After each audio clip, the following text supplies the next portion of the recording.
Hi అండి, ఇవాళ మీ అందరి కోసం ఇవాళ మా ఇంట్లో కంద కంద కంద ఆలూ ఫ్రై అండి. చాలా చాలా టేస్టీగా ఉంటుంది కంద ఆలూ ఫ్రై.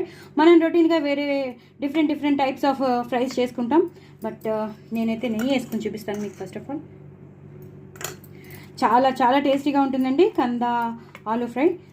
ఇలా నేను దీని రెసిపీ మీకు షేర్ చేస్తున్నాను. చాలా చాలా క్రిస్పీగా చాలా బాగుంటుంది. సైడ్ డిష్గా కూడా పనికొస్తుందండి. నాకైతే చాలా ఇష్టం అండి. నాకైతే విపరీతంగా ఇష్టం. నాకు నోరు ఊరిపోతుంది. బహుశా మిమ్మల్ని కూడా నేను టెంప్ట్ చేసినట్టున్నాను. అలాగే మా ఇంట్లో నేను మళ్ళీ నెయ్యి వేసుకుంటాను దీనికోసం. ఇది కందా బచ్చలి కూర అండి. ఇది చాలా ట్రెడిషనల్ రెసిపీ అండి. చాలా చాలా టేస్టీగా ఉంటుంది.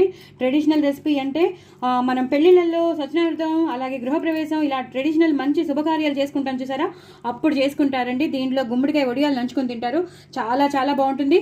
సో దీని రెసిపీ కూడా నేను ఈ రెండింటి రెసిపీ నేను మీకు షేర్ చేస్తున్నాను. తప్పకుండా మీరు ట్రై చేయండి, చక్కగా చేసుకోండి, ఎంజాయ్ చేయండి. చాలా బాగుందని కామెంట్ బాక్స్లో పెట్టండి. శ్రీవల్లి టాకీస్ మాత్రం తప్పకుండా సబ్స్క్రైబ్ చేసుకోవడం మర్చిపోవద్దే. బాయ్ అండి.